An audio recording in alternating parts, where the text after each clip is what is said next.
Hello everyone, स्वागत है आप सभी को का एक बार और मेरे आपके हम सभी को के यूट्यूब चैनल वाइल्डी फेस क्लासेस में 2025 के फाइनल एग्जामिनेशन को ध्यान में रखते हुए बोर्ड पे आज हम इस वीडियो में एक शॉट में आपको पूरा इलेक्ट्रोमैग्नेटिक वेव्स बताने जा रहे हैं। प्लीज़ वीडियो के लास्ट तक ज़रूर बने हुए रखिएगा, क्योंकि लास्ट तक बने हुए रखिएगा तो ये चैप्टर आपको पूरा का पूरा कंप्लीट हो जाएगा। हम बोर्ड पे अभी कुछ विशेष लिख के नहीं बताएंगे, हम पूरा समझा देंगे आपको। इसका यदि आपको नोट्स चाहिए तो डिस्क्रिप्शन में चेक कीजिएगा, टेलीग्राम का लिंक दिया हुआ होगा। आप टेलीग्राम पे चैनल को ज्वाइन करके वहाँ से इसका नोट्स प्राप्त कर सकते हैं।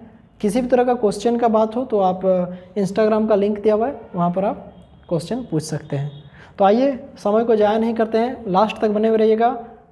चैनल पर नए हैं तो सब्सक्राइब जरूर कीजिएगा और बेल आइकन को प्रेस कर दीजिएगा यदि आपको एग्ज़ाम का अच्छे से तैयारी करना है, और हम समय समय पर आपके लिए ऐसे वीडियो लाते रहेंगे।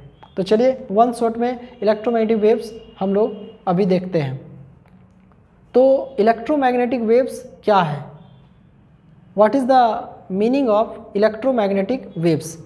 तो देखो, electromagnetic waves time varying sinusoidal electric field and magnetic field है which are mutually perpendicular to each other and also perpendicular to the direction of propagation. अब बहुत मेन लाइन बोलने जा रहे हैं, ध्यान से सुनिएगा। इलेक्ट्रोमैग्नेटिक वेव्स एक सिस्टम है, एक वेव है जिसमें इलेक्ट्रिक फील्ड और मैग्नेटिक फील्ड होता है, दोनों आपस में परपेंडिकुलर होता है तथा जिस डायरेक्शन में ये वेव आगे बढ़ता है उस डायरेक्शन के भी परपेंडिकुलर होता है। इलेक्ट्रोमैग्नेटिक वेव्स एक सिस्टम है, एक वेव है जिसमें दो फील्ड होता है, इलेक्ट्रिक फील्ड और मैग्नेटिक फील्ड, दोनों आपस में परपेंडिकुलर होते हैं तथा ये जिस डायरेक्शन में आगे बढ़ता है उस डायरेक्शन पे भी परपेंडिकुलर होता है।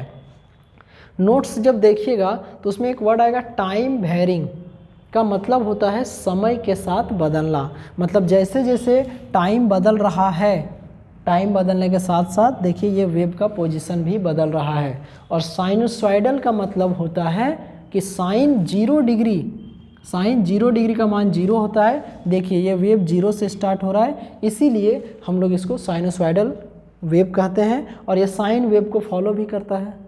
तो देखिए, यदि सिर्फ एग्ज़ाम की दृष्टि से पढ़ना है तो क्वेश्चन आता है कि what do you mean by electromagnetic waves, mention it's 2 properties.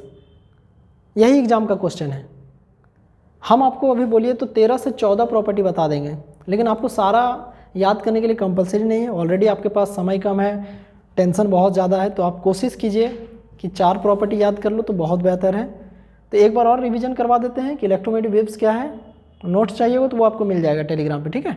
Last तक बने हुए रहिएगा। अगल बगल यदि कुछ ये सब दिख रहा होगा तो उस पर सवाल नहीं कीजिएगा कि उसको मिटाएं क्यों नहीं, अभी नहीं मिटा सकते, इस पर सवाल नहीं कीजिएगा, आप फोकस कीजिए अपने जगह पर। इलेक्ट्रोमैग्नेटिक वेव्स एक सिस्टम है, एक अरेंजमेंट है, एक वेव है जिसमें 2 फील्ड होता है, इलेक्ट्रिक फील्ड और मैग्नेटिक फील्ड, दोनों आपस में परपेंडिकुलर होता है तथा ये जिस डायरेक्शन में आगे बढ़ता है उस डायरेक्शन पे भी परपेंडिकुलर होता है। तो ये आपका हो गया इलेक्ट्रोमैग्नेटिक वेव्स का डेफिनेशन। और अब हम लोग बात करेंगे properties, nature, properties of EMWS। देखिए बार बार इलेक्ट्रोमैग्नेटिक वेव्स लिखना थोड़ा सा ज़्यादा हो जाएगा, तो हम आपको अभी डायरेक्ट लिख दे रहे हैं प्रॉपर्टीज़ ऑफ इलेक्ट्रोमैग्नेटिक वेव्स। थोड़ा सा इस फिगर पे बात कर लेते हैं, बहुत ध्यान से देखिएगा। ये जो अपवर्ड डायरेक्शन में दिख रहा है ये आप मान लीजिए कि ये इलेक्ट्रिक फील्ड है, और ये जो तिरछा दिख रहा है ये जेड एक्सिस पे रिप्रेजेंट हो रहा है मैग्नेटिक फील्ड, और ये इलेक्ट्रोमैग्नेटिक वेव एक्स एक्सिस में आगे बढ़ रहा है। अधिकतर बच्चे गलती क्या करते हैं ना, ऐसे कर देते हैं, ऐसे ऐसे कर देते हैं और फिर ऐसे करके मिला देते हैं। ये एकदम रॉन्ग है, इसका कोई मतलब नहीं है कि एक एक्स एक्सिस में जा रहा है और ऐसे सीधा बना लिया। भाई ये भी तो x dash ex prime axis में जा रहा है। यदि डीप जाके देखिएगा बहुत कोई पान पत्ता जैसा बना देते हैं, ऐसे बना दिए फिर इसका भी कोई मतलब नहीं निकलता। इस फिगर को ध्यान से देखिए, इलेक्ट्रिक फील्ड वाई एक्सिस में जा रहा है मैग्नेटिक फील्ड जेड एक्सिस में जा रहा है और ये दोनों का जो रिजल्टेंट है ई क्रॉस बी एक्स एक्सिस में आगे बढ़ रहा है। तो ये हमारा फिगर का मतलब हो गया। तो आइए हम लोग प्रॉपर्टीज़ पर बात करते हैं। इलेक्ट्रोमैग्नेटिक वेव्स का क्या क्या प्रॉपर्टी होता है। तो सबसे पहला प्रॉपर्टी, इसका डेफिनेशन है, इसका प्रॉपर्टी है कि electromagnetic waves consist of time varying sinusoidal electric field and magnetic field mutually perpendicular to each other. मतलब इलेक्ट्रोमैग्नेटिक वेव, नोट्स मिल जाएगा, लिख नहीं रहे कि इलेक्ट्रोमैग्नेटिक वेव में इलेक्ट्रिक फील्ड और मैग्नेटिक फील्ड आपस में परपेंडिकुलर होते हैं। परपेंडिकुलर का मतलब 90 डिग्री एंगल बनाता है। पहला प्रॉपर्टी हो गया। दूसरा property, electromagnetic waves are produced by accelerated charges. कि मतलब क्या हुआ कि जब किसी पॉजिटिव चार्ज को एक्सेलरेट किया जाता है तो वहाँ से इलेक्ट्रोमैग्नेटिक वेव प्रोड्यूस होता है। किसी पॉजिटिव चार्ज को एक्सेलरेट करने से वहाँ पर इलेक्ट्रोमैग्नेटिक वेव प्रोड्यूस होता है। लिखेंगे क्या सर? बच्चों, जब चार्ज को एक्सेलरेट करेंगे तो इलेक्ट्रोमैग्नेटिक वेव प्रोड्यूस होगा। सर लिखेंगे क्या? Electromagnetic waves are produced by accelerated charges. Electromagnetic waves are produced by accelerated charges. तीसरा प्रॉपर्टी क्या है? Electromagnetic waves do not require any medium for its propagation. इसका मतलब कि इलेक्ट्रोमैग्नेटिक वेव को आगे बढ़ने के लिए किसी मीडियम की आवश्यकता नहीं होती है। चौथा property, electromagnetic waves travels with the speed of light. Electromagnetic wave light के स्पीड से चलता है। पांचवा प्रॉपर्टी, देखिए एक्सप्लेनेशन करेंगे तो ऐसा है कि एक एक एक्सप्लेनेशन पे आधा घंटा लग सकता है। अभी समय को ध्यान में रखते हुए पढ़ा रहे हैं। लास्ट तक बने हुए रखिएगा यदि अभी यहाँ तक बने हुए हैं तो, और वीडियो को शेयर कीजिएगा। चैनल पर नए हैं तो सब्सक्राइब जरूर कीजिएगा। आपके लाइक, सब्सक्राइब, कमेंट हमें बहुत उत्साह देते हैं आपके प्रति समर्पण करने के लिए, अच्छे से काम करने के लिए। तो ये पांचवा प्रॉपर्टी क्या है कि electromagnetic waves are transverse in nature. इसका मतलब सर इलेक्ट्रोमैग्नेटिक वेव, वैसे ट्रांसवर्स नेचर का मतलब क्या होता है कि जब कोई वेव जिस डायरेक्शन में चलता है, यदि कोई वेव जिस डायरेक्शन में चलता है और उस डायरेक्शन पे परपेंडिकुलर होता है तो इस बात को बोलते हैं ट्रांसवर्स नेचर ऑफ वेव्स। तो इलेक्ट्रोमैग्नेटिक वेव भी जिस डायरेक्शन में आगे बढ़ता है उस डायरेक्शन पे परपेंडिकुलर होता है, तो इसीलिए बोलते हैं कि electromagnetic waves are transverse in nature. छठा प्रॉपर्टी कि इलेक्ट्रोमैग्नेटिक वेव का वैक्यूम में फॉर्मूला होता है स्पीड का 1/√μ0ε0 बराबर c का मतलब स्पीड ऑफ लाइट 3 × 10⁸ मीटर पर सेकेंड। और यदि किसी मीडियम में बात करेंगे कि किसी मीडियम में इलेक्ट्रोमैग्नेटिक वेव का फॉर्मूला होता है तो 1/√μe, इसको रिलेटिव परमिएबिलिटी कहेंगे और इसको रिलेटिव परमिटिविटी कहेंगे। तो जैसा कि आप देख सकते हैं यहाँ पर लिखे हैं 1/√μe बराबर भी, ये भी फॉर्मूला है, इलेक्ट्रोमैग्नेटिक वेव्स का ही फॉर्मूला है। तो सर ये दोनों में अंतर क्या है? तो प्यारे बच्चों, ये फॉर्मूला इलेक्ट्रोमैग्नेटिक वेव जब वैक्यूम में, निर्वात में या एयर में चलता है तब का फॉर्मूला है, और ये फॉर्मूला भी इलेक्ट्रोमैग्नेटिक वेव का है, बस जब वो किसी मीडियम में चलता है। पानी में चल सकता है, चलने का कहीं भी चल सकता है, इलेक्ट्रोमैग्नेटिक वेव है, तो किसी मीडियम में डालने से क्या अंतर आ जाएगा ये उसको बताता है। ठीक है। आठवां प्रॉपर्टी कि इलेक्ट्रोमैग्नेटिक वेव्स का मोमेंटम का फॉर्मूला होता है P = U/c, जहाँ P क्या है? मोमेंटम, U का मतलब टोटल एनर्जी, और गलती से भी टोटल एनर्जी का मतलब काइनेटिक एनर्जी और पोटेंशियल एनर्जी मत समझ लेना। यहाँ पे टोटल एनर्जी मतलब इलेक्ट्रोमैग्नेटिक वेव में electric energy plus magnetic energy, और C का मतलब स्पीड ऑफ लाइट। नौवां प्रॉपर्टी E/B = C। देखो एग्जाम में खाली E/B = C लिखने से नहीं होगा, लिखना पड़ेगा कि the ratio of electric field to the magnetic field gives the speed of electromagnetic waves. मतलब इलेक्ट्रोमैग्नेटिक वेव में जब इलेक्ट्रिक फील्ड का एम्पलीट्यूड को मैग्नेटिक फील्ड का एम्पलीट्यूड से डिवाइड करेंगे तो वो C के बराबर होता है। लोकल भाषा में बोलिए तो इलेक्ट्रिक फील्ड को मैग्नेटिक फील्ड से भागा देने से स्पीड ऑफ लाइट के बराबर आता है। और 10वां प्रॉपर्टी है कि जितने भी इलेक्ट्रोमैग्नेटिक वेव्स होते हैं सारे के सारे कोई सुपरपोजिशन प्रिंसिपल को फॉलो करते हैं। याद आ रहा है सुपरपोजिशन प्रिंसिपल?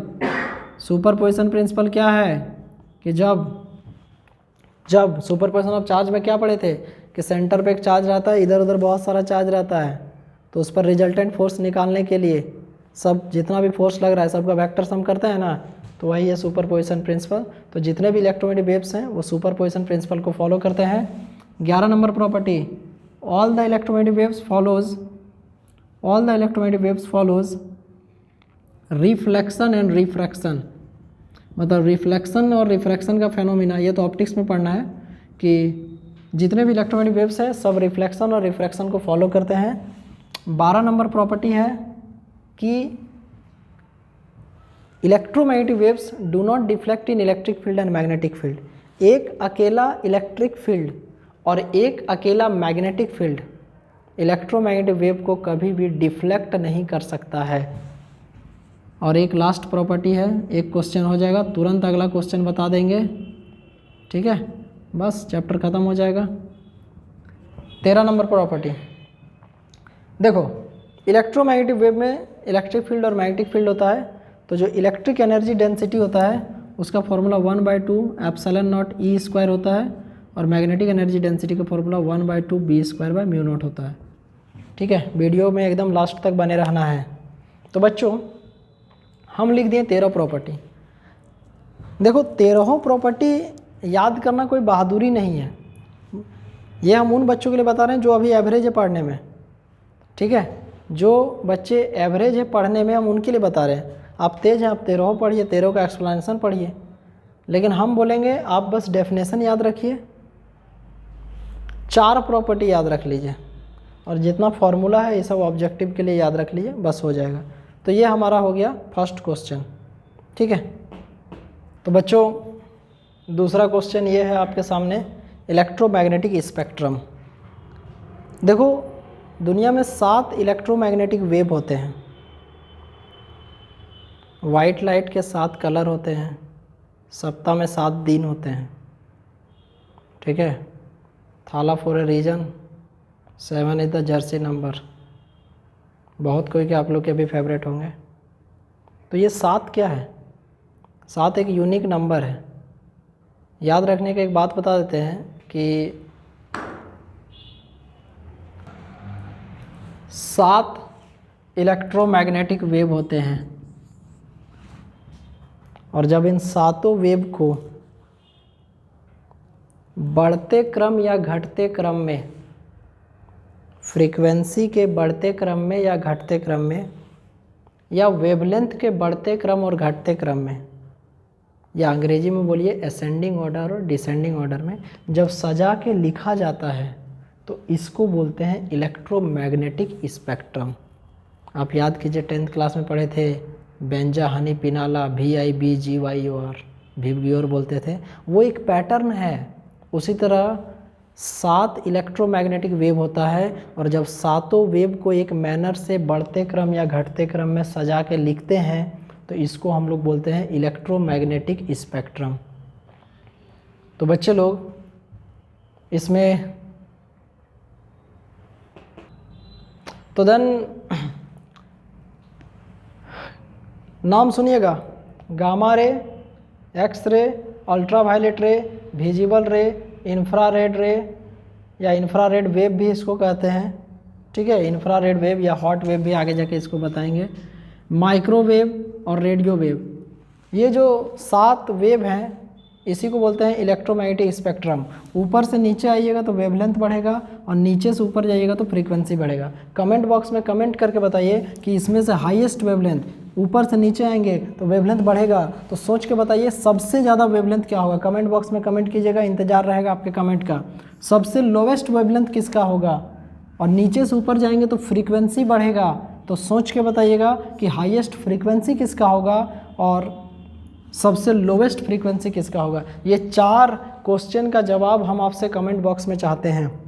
वीडियो पसंद आ रहा होगा तो कमेंट जरूर कीजिएगा उत्साहवर्धन करने के लिए कि यदि ऊपर से नीचे आएंगे तो वेवलेंथ बढ़ेगा, नीचे से ऊपर जाएंगे तो फ्रीक्वेंसी बढ़ेगा। तो देखकर बताना है कि हाईएस्ट वेवलेंथ किसका होगा, लोवेस्ट वेवलेंथ किसका होगा, हाईएस्ट फ्रीक्वेंसी किसका होगा, लोवेस्ट फ्रीक्वेंसी किसका होगा। तो इलेक्ट्रोमैग्नेटिक स्पेक्ट्रम यहाँ हो गया। सर एग्जाम में क्वेश्चन कैसे आता है, तो देखो इनमें से अभी तक का जो एग्जाम का पैटर्न रहा है, देखो हर एक वेव का 4 चीज़ होता है। एक फ्रीक्वेंसी होता है, एक वेवलेंथ होता है हर वेव का, एक आपको सोर्स होता है और एक आपका होता है यूजेज। तो ये जो हम अंडरलाइन कर रहे हैं यूजेज, आपके एग्ज़ाम के लिए यही यूजेज VVI है, वेरी वेरी इंपॉर्टेंट।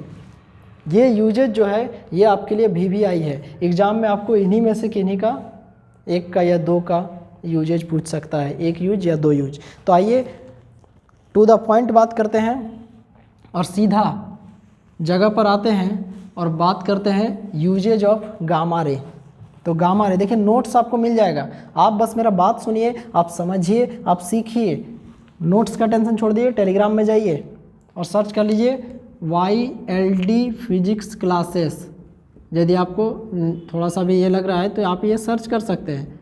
व्हाट्सअप में चैनल भी है, व्हाट्सअप चैनल है, ठीक है। तो YLD फिजिक्स क्लासेस आप ये सर्च कीजिए टेलीग्राम में जाके, ठीक है।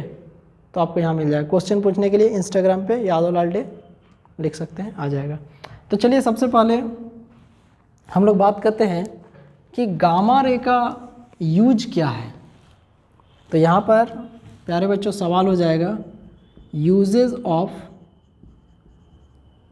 ठीक है, गामा रे। तो गामा रे का यूज होता है कैंसर के ट्रीटमेंट में, कैंसर के ट्रीटमेंट में, कैंसर नाम की जो बीमारी होती है उसके ट्रीटमेंट में, उसके सेल्स को डिस्ट्रॉय करने के लिए, मारने के लिए गामा रे का यूज होता है। और दूसरा इसका यूज होता है बच्चे फूड प्रिजर्वेशन में, किसी भी खाद्यान्न पदार्थ को बहुत ज़्यादा दिन तक संरक्षित सुरक्षित रखने के लिए गामा रे का यूज होता है। तो गामा रे का यूज याद कर लो, कैंसर के ट्रीटमेंट में और फूड प्रिजर्वेशन में। ओके, नोट्स में बड़ा चीज़ मिल जाएगा इसका। यूजेज ऑफ एक्सरे, एक्सरे का कहाँ यूज है, ये तो आप लोग सुने भी होंगे, भगवान करे किसी को ज़रूरत ना पड़े इसका। ये वही एक्सरे है जो आप सुनते हैं। तो इसका यूज कहाँ है, तो इसका यूज है, इसका भी यूज है कैंसर के ट्रीटमेंट में, ठीक है। कहाँ यूज है ये आपको MBBS कीजिएगा तो पता चलेगा। फिजिक्स में आपको ये जानना है कि एक्सरे का यूज कहाँ है ना, कैंसर के ट्रीटमेंट में। दूसरा जो पैथोलॉजी होता है उस सब में fracture in bones, fracture in bones, कभी हड्डी उड्डी टूटता है तो उसको देखने के लिए, या इन्फेक्शन इन लंग्स, फेफड़ा उफड़ा में जो संक्रमण हो जाता है उसको देखने के लिए इसका यूज करते हैं। और एक और इसका कहाँ यूज करते हैं बच्चों, तो इसका एक और यूज होता है to study crystal structure, to study crystal structure, to study crystal structure. ये जो आप लोग, तो एक्सरे का use cancer treatment, fracture in bones and infection in lungs, ये इसको देखने के लिए, और क्रिस्टल स्ट्रक्चर को स्टडी करने के लिए। क्रिस्टल स्ट्रक्चर मतलब केमिस्ट्री में अलग अलग जो केमिकल कंपाउंड है जिसके अलग अलग स्ट्रक्चर होते हैं, या किसी भी तरह का बॉडी का स्ट्रक्चर को, खास करके जो बहुत कॉम्प्लेक्स स्ट्रक्चर होता है उस सब को देखने के लिए एक्सरे का यूज करते हैं। ब्रैग्स एक्सरे डिफ्रैक्शन फार्मूला आप पढ़े होंगे, नहीं अभी शायद नहीं पढ़े होंगे, ठीक है। तीसरा में देखो uses of UV ray, UV का full form ultraviolet ray. इसका यूज होता है वाटर प्यूरीफायर में, वाटर प्यूरीफायर में पानी के अंदर कीटाणु विषाणु सूक्ष्मजीव ये सब जो भी पदार्थ होते हैं जिसको पीने से हमारा तबीयत खराब हो सकता है, तो पानी को साफ़ करने के लिए आप वाटर प्यूरीफायर में आपका अल्ट्रा वायलेट रे का यूज होता है, ठीक है। और दूसरा इसका कहाँ यूज है, it is used in Lasik eye surgery, it is used in Lasik eye surgery, Lasik eye surgery, आँख का ऑपरेशन का नाम है लेजिक आई सर्जरी। इंटरेस्टेड बच्चा लोग हमको इंतज़ार रहेगा, आप में से कोई भी लेजिक का फुल फॉर्म बिना गूगल किए बिना सर्च किए आप हमको बताइए, लेजिक आई सर्जरी, आँख का एक ऑपरेशन है, इसके बारे में आप हमको बताइएगा, ठीक है, कि लेजिक आई सर्जरी में, ठीक है, लेजिक का फुल फॉर्म क्या होता है। बाकी आप कमेंट कीजिएगा, आप हमको बताइएगा, हम कमेंट पढ़ेंगे आपका। तो आप अभी जानिए कि यूवी रे का यूज कहाँ होता है, पानी को साफ़ करने में यूज होता है और आँख के ऑपरेशन में इसका यूज होता है, ठीक है। अब सबसे आसान आता है यूजेज ऑफ विजिबल रे। यूजेज ऑफ विजिबल रे, हम लोग का अपना रे है, घरेलू रे है, घर का आदमी है। यूजेज ऑफ विजिबल रे, अरे जिस रे से अभी आप हमको देख पा रहे हैं, हम आपको देख पा रहे हैं, जो सनलाइट रहता है दिन में, प्रकृति को जो देख पाते हैं, यही तो है विजिबल रे। इसका यूज कहाँ है, मोबाइल से फ़ोटो खींचने में, it is used in photography, photography में यूज है। बताइए आप ही, लाइट नहीं रहेगा तो कैसे फ़ोटो खींचिएगा, फ्लैश लाइट ऑन करते हैं तो उसमें भी तो आखिर लाइट ही निकलता है ना। तो विजिबल रे का पहला यूज फोटोग्राफी में, और दूसरा use it is use to see the beauty of nature. थोड़ा देर और बने हुए रहिए पेशेंस के साथ, आज कंप्लीट कर ही देंगे ये चैप्टर।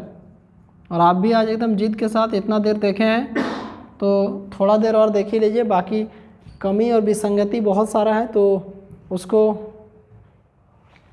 प्यारे बच्चों विजिबल रे के बारे में आपने देखा कि फोटोग्राफी में यूज होता है। फ़ोटो खींचते हैं ना, बहुत कोई का स्नैपशॉट ये सब का बहुत सारा आप लोगों का शौक़ रहता है, ये नहीं रहता ना तो कभी पूरा नहीं होता। इसका यूज होता है to see the beauty of nature, प्रकृति की सुंदरता को निहारने के लिए विजिबल रे का यूज होता है। आगे आते हैं इंफ्रारेड, माइक्रोवेव और रेडियो वेव। तो इंफ्रारेड का यूज क्या क्या है, यूजेज ऑफ इंफ्रारेड वेव। पता है बच्चों, ये जो इंफ्रारेड है ना, इसको ना हॉट वेव्स कहते हैं या हीट वेव्स कहते हैं, बहुत गर्म होता है। इसका यूज कहाँ कहाँ होता है, ध्यान से सुनिएगा। It is used in fog, mist and hedge condition. Fog, mist and hedge condition जब ऐसा रहता है ना, तो कभी भी जब कुहासा, धुंध और कोहरा रहता है तो वैसे टाइम में फ़ोटो खींचने के लिए IR रे का यूज करते हैं। DSLR में यही रहता है। कभी भी जब कुहासा, धुंध, कोहरा का ऐसा समय रहता है जब फ़ोटो क्लियर नहीं आता है तो हम लोग IR रे का यूज करते हैं, पहला। और दूसरा यूज करते हैं प्यारे बच्चों, टू मेंटेन अर्थ्स वार्म, धरती का गर्मी को बरकरार रखने के लिए IR रे एक बहुत इम्पॉर्टेंट रोल प्ले करता है। धरती का गर्मी को बरकरार रखने के लिए IR रे एक बहुत इम्पॉर्टेंट रोल प्ले करता है। और तीसरा, रिमोट सेंसिंग में यूज होता है। आपके घर में जो रिमोट है ना, टीवी, फ्रिज में तो रिमोट नहीं देता है, AC में, कार वाला जो होता है, बहुत सारा, जैसे टीवी, DVD प्लेयर, तो रिमोट सेंसिंग में IR रे का यूज होता है। ये रिमोट दबाता है ना तो रिमोट से IR रे निकलता है। तो 3 यूज बता दिए। और वही IR रे निकलता है, आपका टीवी का चैनल चेंज हो जाता है, वॉल्यूम अप एंड डाउन हो जाता है, ठीक है। तो इसका यूज होता है फॉग, मिस्ट और हेज कंडीशन में, धुंध, कुहासा और कोहरा के टाइम फ़ोटो खींचने के लिए यूज होता है, धरती का गर्मी को बरकरार रखने के लिए यूज होता है, और रिमोट सेंसिंग में यूज होता है, ठीक है। और 2 बचा हुआ है, माइक्रोवेव और रेडियो वेव। ये सब का छोटा छोटा यूज है, सब आया हुआ है परीक्षा में, और लास्ट तक बने हुए हो इसके लिए बहुत सारा धन्यवाद। चैनल को बड़ा कीजिए, आपका अपना चैनल है, ठीक है। तो देखिए, यूजेस ऑफ माइक्रोवेव, इसका यूज होता है किसमें ना, रडार सिस्टम में। रडार का full form radio detection and ragging. Radar system में माइक्रोवेव का यूज होता है। और दूसरा use, it is used in microwave Owens for cooking food and heating water. Microwave Owens में यूज होता है क्या करने के लिए, for cooking food and heating water, for cooking food and heating water, ठीक है। तो ये तो आपका हो गया माइक्रोवेव ओवेंस में। अंतिम है, बस थोड़ा सा पेशेंस रखिए और आप लोग हमको बताइएगा कि आपको आगे क्या चाहिए, कौन सा चैप्टर का 1 शॉट चाहिए। 1 शॉट में जितना पढ़ा दिए पढ़ लो, एग्जाम में देखना इसके अंदर से आता है कि नहीं आता है इस चैप्टर में, ठीक है। बस एक थोड़ा सा रुक जाओ, यूजेज ऑफ रेडियो वेव, ठीक है। डिस्क्रिप्शन चेक कर लीजिएगा, हमसे जुड़ने के लिए हम आपको सारा लिंक प्रोवाइड कर दिए हैं, ठीक है। टेलीग्राम पे जुड़ सकते हैं, इंस्टाग्राम पे जुड़ सकते हैं, ठीक ना। यूजेज ऑफ रेडियो वेव, नाम से क्लियर है। रेडियो वेव क्या है, इसका यूज कहाँ होता है, कम्युनिकेशन सिस्टम में होता है, सैटेलाइट कम्युनिकेशन ये सब में इसका यूज होता है। कहाँ, रेडियो में। इसका यूज कहाँ होता है, टेलीविज़न में। इसका यूज कहाँ होता है, कम्युनिकेशन सिस्टम में। तो बस इतना ही था, यही सब पूछता है आपसे कि रेडियो वेव का यूज कहाँ है, तो रेडियो में, टेलीविज़न में और कम्युनिकेशन सिस्टम में। तो बहुत बहुत धन्यवाद बच्चा लोग यहाँ तक बरकरार रहने के लिए। ये आपका कंप्लीट हो गया। नोट्स कहाँ मिलेगा मैं बता चुका हूँ, और कुछ नहीं बोलना है। मिलते हैं फिर, जब आप बोलिएगा, जिस टॉपिक बोलिएगा हम वीडियो बनाएंगे। चैनल को बड़ा करना आपका काम है। Thank you very much, take care, all the best for your examination, bye.